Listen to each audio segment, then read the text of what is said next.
नमस्कार, मैं सुगंध। आज मेरे इस चैनल डार्क टू लाइट के माध्यम से पहली बार आपसे रूबरू हो रही हूँ। हम मिले क्योंकि हम एक ज़िंदगी जी रहे हैं और ज़िंदगी को जीने के लिए एक सोशल प्लेटफॉर्म की ज़रूरत होती ही है। लोगों से मिलने, उनसे बातें करने, उनके सुख दुख जानने की ज़रूरत, अपने सुख दुख साझा करने की ज़रूरत। सबकी ज़िंदगी एक सी नहीं होती।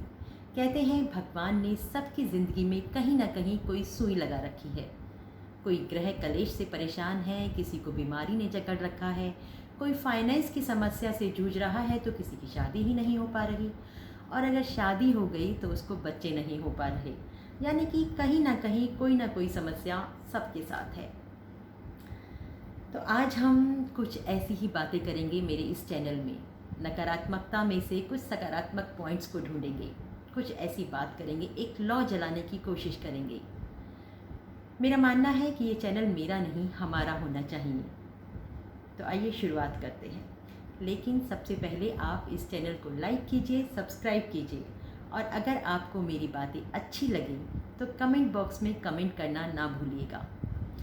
जैसा कि मैंने पहले भी कहा कि हम एक लौ जलाने की कोशिश करते हैं। आप भी मुझसे अपने अनुभव शेयर कीजिए। हो सकता है आपकी बातें किसी के लिए स्ट्रेस बस्टर साबित हो, उनकी ज़िंदगी में कोई प्रभाव छोड़े और उनकी ज़िंदगी एक गलत दिशा से सही दिशा में चली जाए। तो आइए शुरुआत करते हैं इस नए सफ़र की। प्रारंभ से अंत, कुछ बातें, कुछ मुलाकातें, दिशा से दशा तक का सफ़र। इसी बिंदु से शुरुआत करते हैं, दिशा से दशा।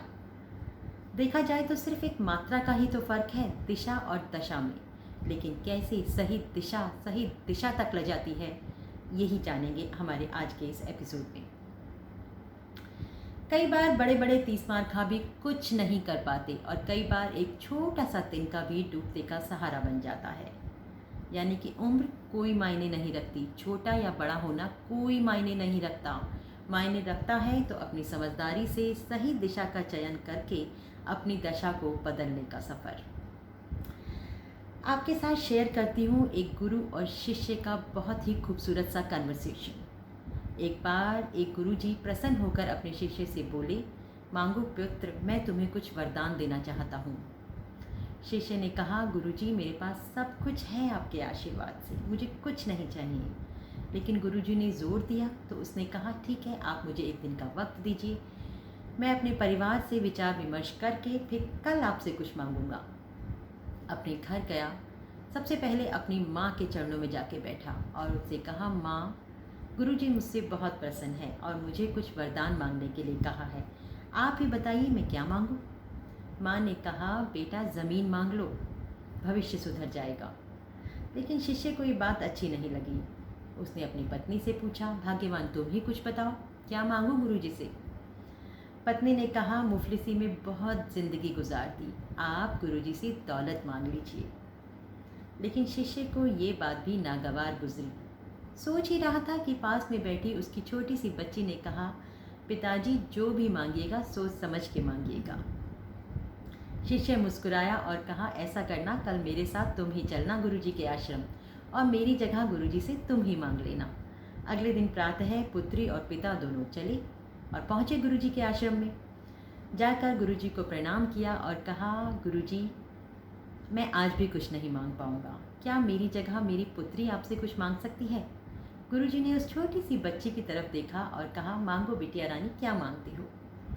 बिटिया ने हाथ जोड़कर कहा, प्रणाम गुरुजी, आपके आशीर्वाद से हमारे पास सब कुछ है, दिन में एक वक्त का भोजन मिल जाता है, पहनने को वस्त्र है और सर पे छत है।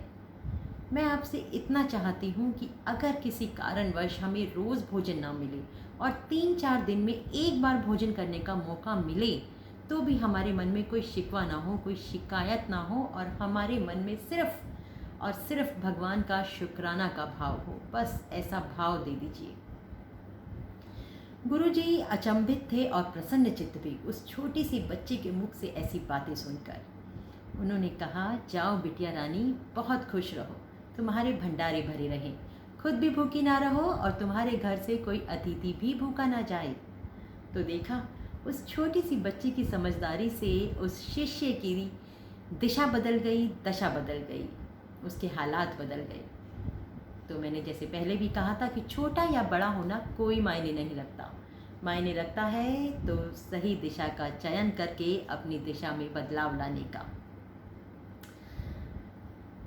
तो इस चैनल के माध्यम से मैं आपसे फिर मिलूंगी ऐसी कुछ सकारात्मक बातों के साथ, कुछ नई कहानियों के साथ, आपकी बातों के साथ, अपनी बातों के साथ, एक नए पड़ाव के साथ, एक नई ऊर्जा के साथ, एक नई सकारात्मकता के साथ। देखते हैं ये लॉ किस किस के जीवन को प्रकाशित करती है और हमारा ये सफ़र कैसा चलता है। अगर आपको मेरी बातें अच्छी लगी तो मैं एक बार फिर कहना चाहूँगी कि इस चैनल को लाइक भी कीजिए और सब्सक्राइब भी कीजिए। आपसे फिर बात होगी, फिर मुलाकात होगी एक नई ऊर्जा के साथ, एक नई सकारात्मकता के साथ, सुगंध के साथ। डार्क टू लाइट में। नमस्कार।